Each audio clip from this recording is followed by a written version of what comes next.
Okay, we're going now again with the book Holy Grail of Wisdom Quotes by me, Pete Rogers, alphabetical order. We're doing Andrew Johnson today, and we're also going to do Paul Johnson. So Andrew Johnson is a PhD guy who's written a lot of books about teaching kids how to read. He's very good, he's nice, he's smart. One of his books is called 10 Instructional Elements for Students with Reading Difficulties.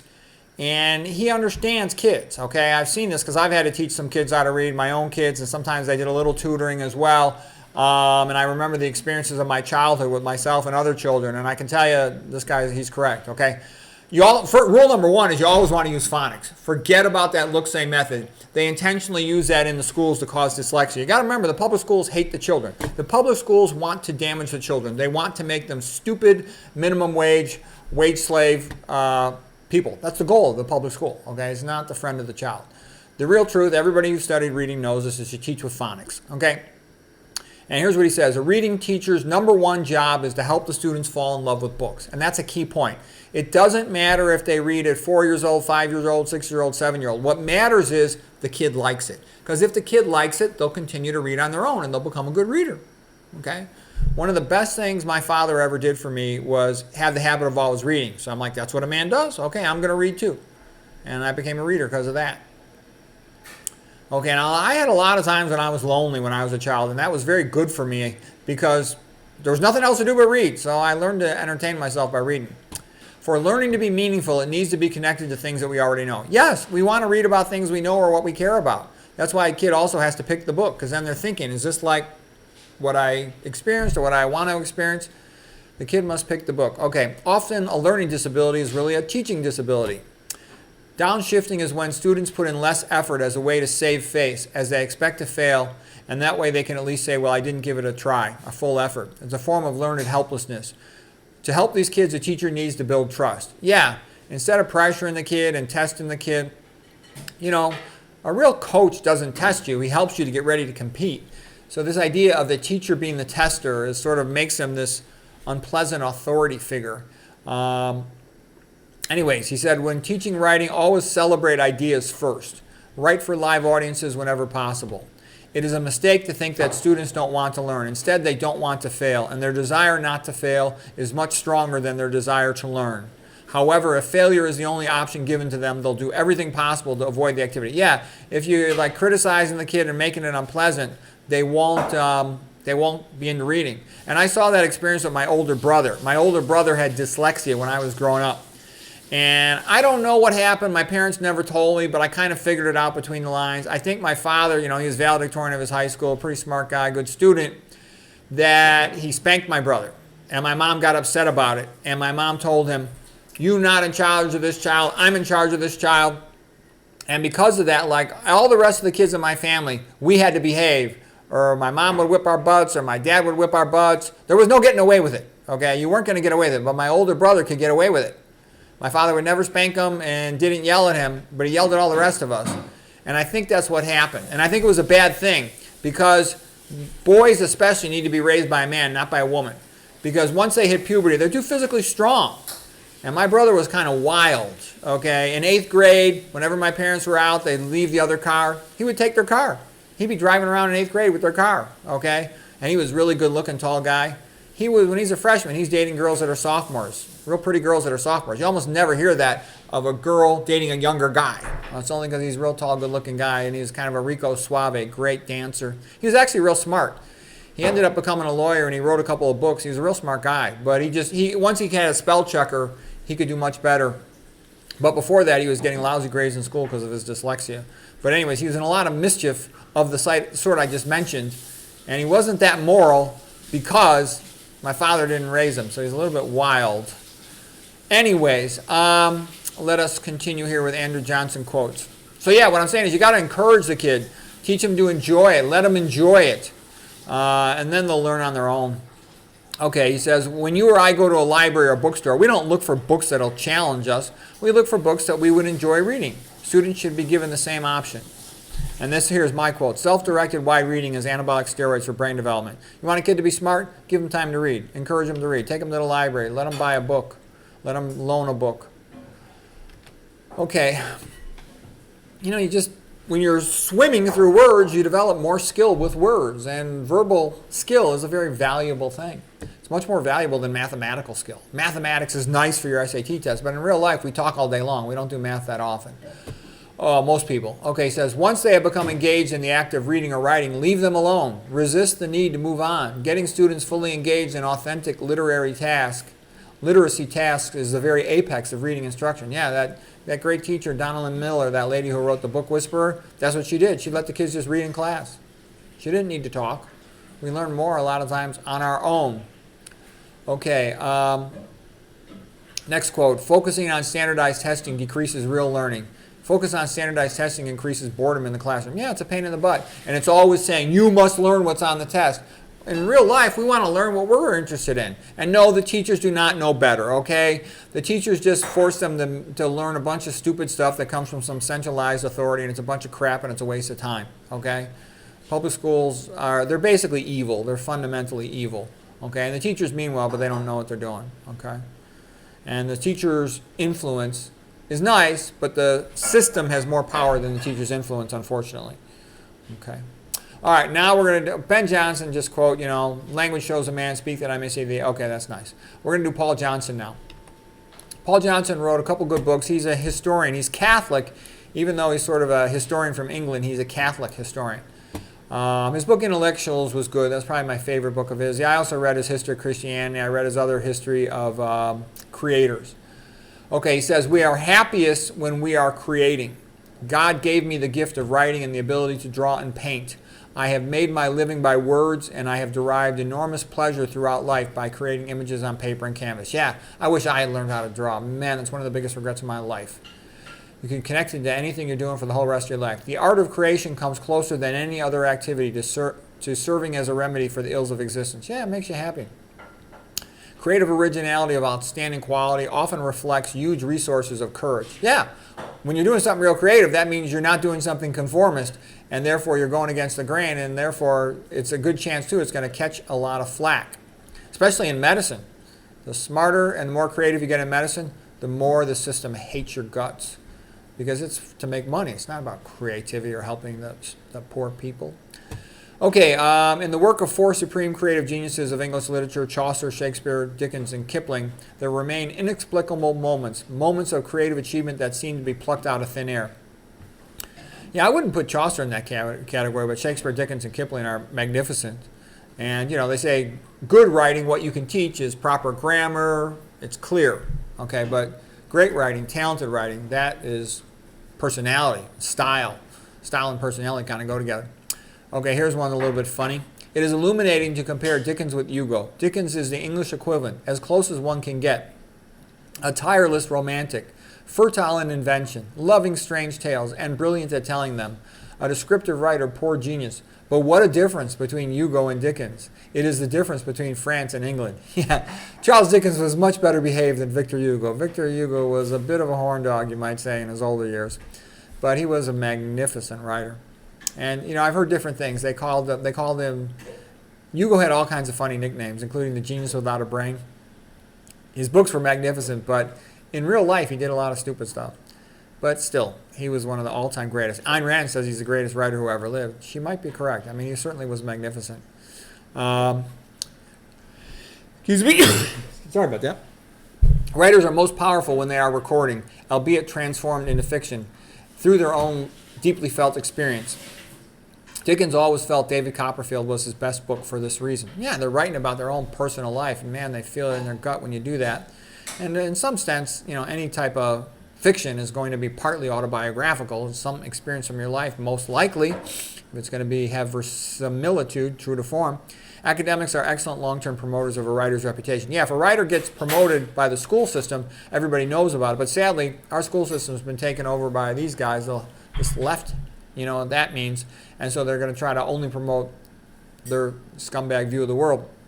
So a lot of the best stuff, it doesn't get taught to people. That's why I loved my Western Civilization course my freshman year of college, because I got exposed to all the great books, so to speak. And my father really liked reading all these books, so I was lucky. I got exposed to a lot of literature and culture compared to most people. And I loved it. Okay, the golden rule of caption writing is only tell them what they need to be told, not what they already know and can see for themselves. What the ancient Greeks did was to develop the principle of criticism, which was for the most part an event that was new since the creation of language itself. To question received opinion had not hitherto been something that human beings did. The ancient Greeks invented most of what is good in the modern world. It came from the ancient Greek, not from any other culture. Okay, that's why they're the best. They had free speech discussions between the aristocratic men of Athens, and they're amazing. And that's why they're the pillar of Western civilization. People talk about Christianity coming out of the Old Testament. It comes out of the ancient Greeks, just as much. And we'll talk about that. I talked about that in other lectures. Okay. Most people are resistant to ideas, especially new ones, but they are fascinated by character. Extravagance of personality is one way in which a pill can be sugared and the public induced to look at works dealing with ideas. Yep, people like stuff about people more than they do about abstract concepts and other stuff. Massive works of the intellect do not spring alone from abstract workings of the brain and the imagination. They are deeply rooted in personality. Yeah, that's why Christians are the best writers. They're the best writers, the best painters, the best architects, the best sculptors. And the reason is this Christian idea of we're all equal in the eyes of God. He created us. We're created in His image. Therefore, we can be creators too. And this idea that we should create things to please God, and that we're all part of this mission in the eternal struggle between good and evil, and we're on the side of good, and we should do our part as best we can. Life is meaningful. That makes you want to create. And you have all these ancestors, all the greatest creators of all time. The vast majority, almost all of them, are Christian. So you want to create in that line, So I envision myself like, imitating Aristotle and St. Thomas Aquinas, all right? So what I'm trying to say is, if you want to be creative, and you're not Christian, convert to Christianity and you'll be better. It just puts your mind in the right form to create. Okay, Paul Johnson. Thanks to crass publicity techniques, modern novels are not selected by readers. They're more hyped by literary power brokers. Readers are conned into buying trash or thinking mediocre stuff is a masterpiece. Yeah, it's like modern art's all fake. And, anything that's lefty always stinks because it's not true to mankind. It doesn't resonate with our hearts. We resonate with the fact that we're half screwed in life and we got to do the best we can. Lead me to the cross. Okay, I'll do the best I can, but that's where we're headed. All right. Now we're going to continue. He's going to talk a little bit about Ireland and England. He says, whatever the English genius was for imperialism, in Ireland it had failed. There the English had imposed neither justice nor stability. They had created no durable institutions. They had generated no wealth.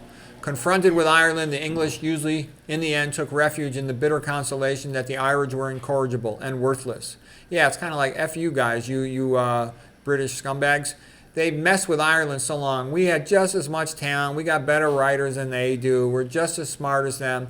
But they were always trying to force the Irish into slavery, and they just messed with Ireland and just abused them.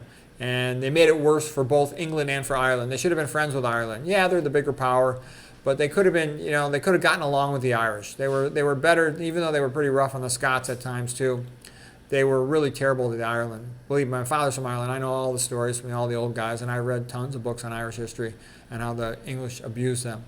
Ireland was a living ocular refutation of the English claim to have a genius and a temperament for an imperial mission. That was the image that the English sought to present to themselves and to the world.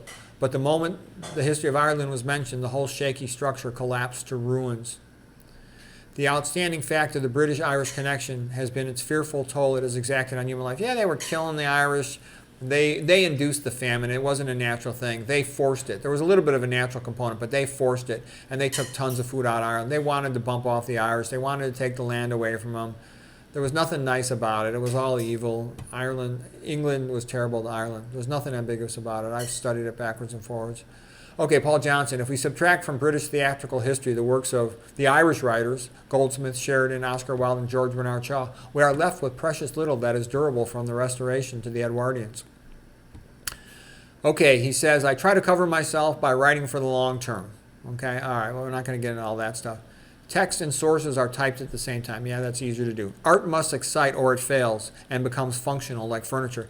He kind of has a good point there, too, that it's not enough to just tell people what happened. You have to make it interesting, explain it. If you're talking nonfiction, if it's not entertaining and it's not emotional, people aren't going to remember it so well. So a good writer can inject emotion and story in their narrative, not just dry facts with nonfiction. And of course, with fiction, it's got to be emotional if it's going to be good, as well as meaningful. Okay, since we are all made in God's image, there is creativity in all of us, and the only problem is how to bring it out. At my Jesuit school, he went to a Jesuit school, the reading of verse and of prose was taken seriously. The Jesuits were a counter-Reformation order, and the central aspect of that powerful and theological movement was the displaying of the Catholic faith in its most colorful and dramatic way possible. Hence the cultivation of painters like Tintoretto, Veronese, and above all Caravaggio and his followers. Every square inch of the interiors of Jesuit churches was covered in scenes of sanctity and martyrdom, rendered with intense realism, high masses celebrated with gorgeous ritual, and sung by massed choirs, thundering out the sumptuous sounds of the new Baroque music.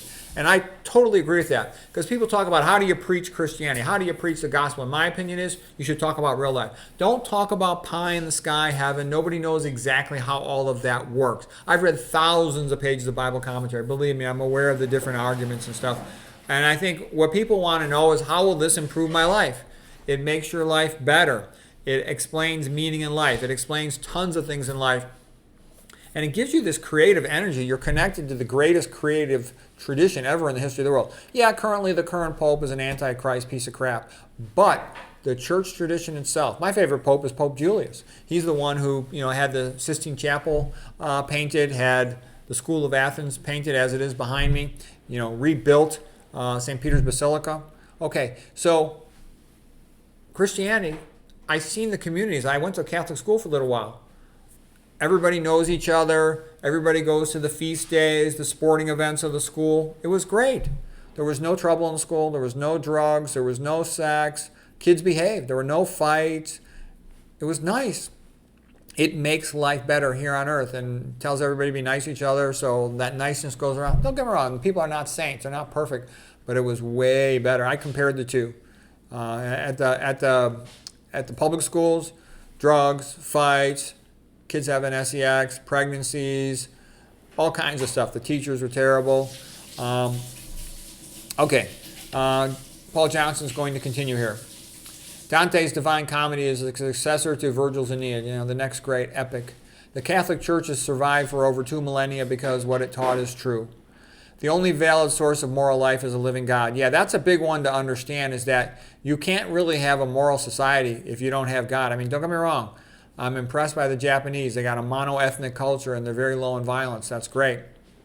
But I can tell you this, you could never fix healthcare or a whole bunch of other things unless you have Christianity, because you need something that says it is more important to do what is right than to take the money. Almost all this Eastern stuff, it's all atheistic. Confucius was a man, Buddha was a man.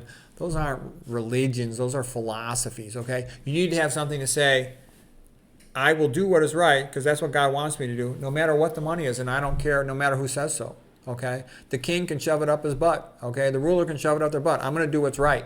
You have to have that if you want moral rectitude and people to behave correctly. And you need noble masculinity, people who are strong, okay? There's no such thing as a gynocracy in the real world, because a woman, in the end, she always wants what's important for her child, and she's always going to go for her child no matter what. Okay, there's a few exceptions to that, but you need a strong, noble masculinity man who says, I will do what is right. You're going to have to kill me. If you're not willing to kill me, then get out of my way, because I'm going to do what's right. You need that type of attitude to fix things, okay? And modern people are all wimpy. Well, if you're going to be a wimp, get ready for slavery, okay, because that's what's coming. All right, let's continue with Paul Johnson. How could the intentions of God be conveyed so as to be understood by all men and for all time? Equally, how could any solution contain elements meaning for all types and temperaments of men, as well as all races and generations? How could he evoke a sense of urgency and immediacy and at the same time be valid for all eternity? How could it bring about in men's minds a confrontation with God which was both public and collective and individual and intimate? Jesus is the answer. Jesus is all things to all men while remaining faithful to himself. If we allow atheism to cut our umbilical cord from God, our source of ethical vitality would be gone. Yeah, that's why non-Christians suck at art and they suck at architecture and they suck at sculpture and they not so good at music. Christians are by far the best at music, and they're by far the best at literature. Morally, we would become, without God, we would become nothing more than clever monkeys. Atheism says that life is meaningless. How are you going to create inspiring work if you say life is meaningless? That's not inspiring to say that life is meaningless. Our ultimate fate would be too horrible to contemplate. For the truth is that we as humans are like Dr. Jekyll and Mr. Hyde creatures, and the monster within us is always striving to take over. Man owes his humanity to the notion of God, and if this notion disappears from his thoughts and his vocabulary, the humanity would disappear too. Yep, and Fyodor Dostoevsky said exactly the same thing. Man without God is a doomed creature. The history of the 20th century proves this view. As the vision of God fades, we first become more clever monkeys, mere clever monkeys, and then we exterminate each other. Yep, that is true. Look at how people actually behaved before Christianity. You know, cannibalism, okay, all over the world, and slavery. And then look how they behaved in the 1900s when they had an atheistic regime, like in Germany, like in Soviet Russia, like with Pol Pot, like in a lot of places, okay? Like in Vietnam, that's how they behaved. It's not good. In China. Okay, let's continue. Paul Johnson, for Christianity, by identifying truth with faith, must teach, and properly understood, it does teach, that any interference with the truth is immoral. It's one of the 10 commandments, tell the truth. The nature of Christianity is ongoing revelation of truth. So the Christian is bound to follow the truth. And you will also see that in public commentators, in nutrition teachers, and others. The Christians are more likely to tell you the truth. It's not a guarantee, but they're more likely. Don't get me wrong. There's tons of Christians that are lying and BSing, unfortunately. But they're more likely to tell the truth in my experience. Just pay attention. Study them all and see what you see. If they truly care about Christianity, okay? Because what ends up happening is a lot of people do it as a business. And if you do it as a business, there's all this pressure to make money. I'm luckily in a favored position. Not favored to make money. My channel's not monetized, but I'm in a position where, because I'm not monetized, I can tell you the truth. And people can take it or leave it, okay? None of this monocultural BS with me, okay? I think Christianity is clearly superior to all the other cultures, okay? And I think that's an important point. That's why it makes better art, better music, better literature, better sculpture, better universities, okay? It's when they get, look at all the American great Ivy League universities. Harvard was great when it was Christian. Now that it's an atheist place, it's a crap hole lying fake university, okay? Much of the ancient world survived because of the intense reverence of a handful of men for the literary relics of the past. Monks put the preservation of the surviving text above their own lives and regarded their reproduction as infinitely more important than their own creative labors. The monks argued that the more copies they succeeded in making, the more likely was it that at least one would survive, and they were right. In the 8th century, the scriptorium of St. Martin of Tours transcribed 5th century Livy, and the copy survived, but the original is lost. Livy was a great Roman historian.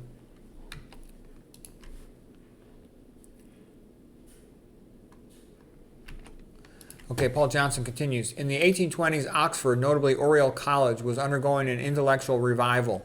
The Oriel Fellows included John Henry Newman, the great future cardinal and saint. Whereas in the Reformation, the first Protestants had appealed to the early church against papal triumphalism, this new group of Christian reformers employed the early church to illumine a path back to Rome.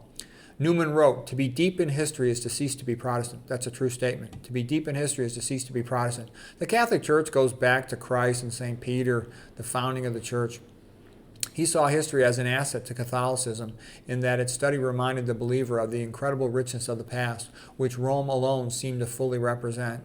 Look at Protestant church, in England, founded by Henry VIII, the guy who had like 8 wives, bumped off half of them. It's a joke, okay? Come on. I went on to write a history. And the other thing is, what I've seen is most Protestant denominations, they tend to get real secularized. Don't get me wrong. The Catholic Church itself has become secularized and infiltrated, and the current Pope is an antichrist.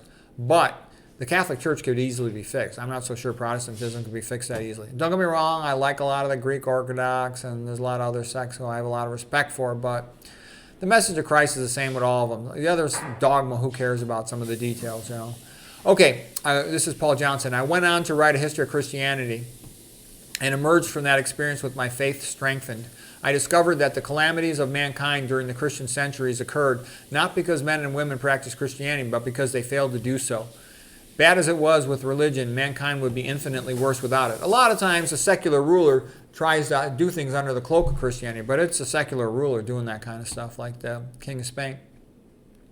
Christianity is most successful when it appeals to the underdogs and the deprived, so it comes closest to its earlier pastoral attitudes. Yeah, Christianity says the little guy is important. All men are created equal in the image of God. You think some big billionaire, pervert, rich person, king likes that? No, no, no. The king thinks they're better than all the proles, okay? I know for a fact, I know some rich people, and I know people who know rich people, and I can guarantee you, rich people see themselves as like demigods, and they see the regular people as scum, okay, who just pollute the world. I'm telling you, that's a fact. If you study it, you will see that that is a fact. Go study what they say about the regular people. And that's why you want Christianity there to say, no, you're equal in the eyes of God. You're just as important in the eyes of God. We're all in this struggle of good versus evil. You big time want that. That's the only reason you have any rights at all. Okay, now he's saying the leader of Germany in the 1930s hated Christianity and he showed contempt for its German practitioners. Shortly after assuming power, he told Hermann Roschung that he intended to stamp out Christianity in Germany, root and branch. One is either Christian or a German. You cannot be both. Anti-Christian activities undertaken in Poland and elsewhere were more ferocious than anything contrived by the Russians, and they were applied equally to Catholic, Protestant, and Orthodox churches. Himmler said, "We shall not rest until we have rooted out Christianity." Okay, so that's the reality of Germany in the 1930s. Okay, he's going to continue now. He's talking now about St. Paul. St. Paul did not invent Christianity. St. Paul did help rescue Christianity from extinction. St. Paul insisted that Jesus Christ was God, and is the only thing about him that really matters. Otherwise, Pauline theology collapses, and with it, Christianity. St. Paul believed in freedom. He associated freedom with truth, for which he had unlimited reverence. The most important thing about Christianity is the resurrection, and the best discussion of that is The Case for Christ by Lee Strobel in terms of the theology stuff. The Catholic Church is the most respected institution in Poland precisely because on its essentials it was seen to be unbending, unchanging, and sure of itself. Yeah, that's what the church should be. This is how it is. Take it or leave it. None of this modern crap. Okay, anything that goes modern becomes crap. Okay, it becomes sucked into the left, and it becomes, cow, then the moon, then east. Okay, that's what happens to anything that becomes modernized. It becomes destroyed. The truth is, the only sensible advice that the rulers on the subject of sex education can give to the public can be summed up in 6 words: chastity before marriage, fidelity within it. But that would be to endorse traditional morality, so it is automatically ruled out. Well, the truth is, people are happier that way. I actually think a lot of women should be getting married at a young age. When they're young, they're at their prettiest, they got the best chance of picking a good husband, being attracted to them, and they can have a bunch of kids, and they'll be happy. Okay? And they stay together. Those are the happiest people I've seen. But what most people do is they have a wild teenage and 20-something years and have all kinds of problems and then end up in all kinds of messes and get divorced and make themselves miserable. Unfortunately, that's a common thing people do. I've seen that, including amongst lots of female doctors. Okay, Miles Rain. The early 1950 land reform meant executions of 22,500 a month, a high rate even by Stalin's standards. The number bumped off in the first post-war drama of Miles might have been as high as 15 million. Okay, so basically, yeah, the left always just is brutal. It's based on atheism, which says that the ruler can do anything they want, and rulers almost always want to reduce population, and they bump off their own citizens. That's what lefties do. That's why don't ever let a lefty pretend they have the moral high ground with you. Their goal is to bump off all the Christians, and then to bring back slavery, and to do whatever they want. So they have zero moral high ground. Only stupid idiots. You can't be a Christian and be a lefty. You can't be a Christian and be a Democrat. If you are, you're an idiot. You're not really a Christian. Okay. The absence of marriage is the mark of a savage society. Indeed, the existence of which can scarcely be called a society at all. And that's sort of, USA is drifting into that. Because they made no-fault divorce where, every time a woman has a hissy fit, she can file for divorce, it's ruined the families. 80% of divorces are filed by women. And women are kind of emotional. They're not really emotionally stable, a lot of them. And they just get themselves into a temper tantrum, and they file for divorce, and they destroy their families. Then, 5 years later, they regret it, but their kids are all messed up, their family's all messed up, and it can't be fixed, like Humpty Dumpty. Paul Johnson, the sense of history is an important stage in the development of civilization. Yeah, you need to know the history of your ancestors so you can build upon it, and it inspires you. Don't ever pay attention to those historical revisionists who try to rewrite the heroes out of history. They're a bunch of evil scumbags. They're always lefties, okay? The people who like to topple statues. It's good to know your historical ancestors that were heroic. You want to know about Thomas Jefferson, about Paul Revere, about G.W., about Patrick Henry, about Christopher Columbus, and lots of other ones. Okay. No consideration should ever deflect us from the pursuit and recognition of truth, for that essentially is what constitutes civilization itself. Yeah, it's important to love the truth and try to protect it. That's what I'm doing here with nutrition and Western civilization. That's what McDougall did with Kempner and Burkitt and Swank. That's sort of what we should be doing. And it's a sad truth that the establishment of the modern world hates the truth. And it's always trying to suppress it and shadow ban it and delete it. So it takes that much more effort to preserve it. Paul Johnson continues, Walter Benjamin argued in Theses on Philosophy of History that the politics was not only a struggle to control the present and so the future, but also to control the past. He insisted, even the dead will not be safe from the fascist if he wins. Yeah, that's because tyrants will rewrite history to make the stupid proles think that whatever happened to lead up to the tyrant taking power was inevitable, and that their historical ancestors were scum and racist and all this other stuff as a way to make them not care about wanting to protect and preserve their country. So don't fall for it. The greatest country ever in the history of the world is the USA, and our founding fathers are the best ever. They were brilliant, they were good, they based things basically on the Bible and on the Republic. Okay, when I say Republic, I mean the Republic of Rome. They liked Aristotle, they liked John Locke.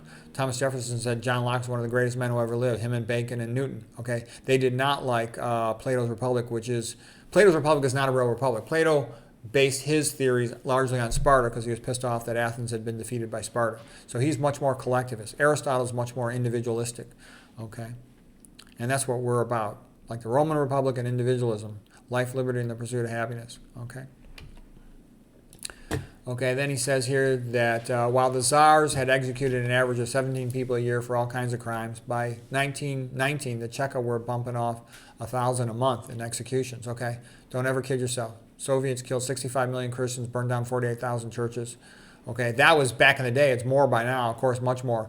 But what I'm trying to say is there's nothing like the left. It's like the epitome of evil. It's Satan itself. Okay, you should know that, because do not let them pretend they have the moral high ground. They spend a lot of money trying to promote their bogus views of the world and life.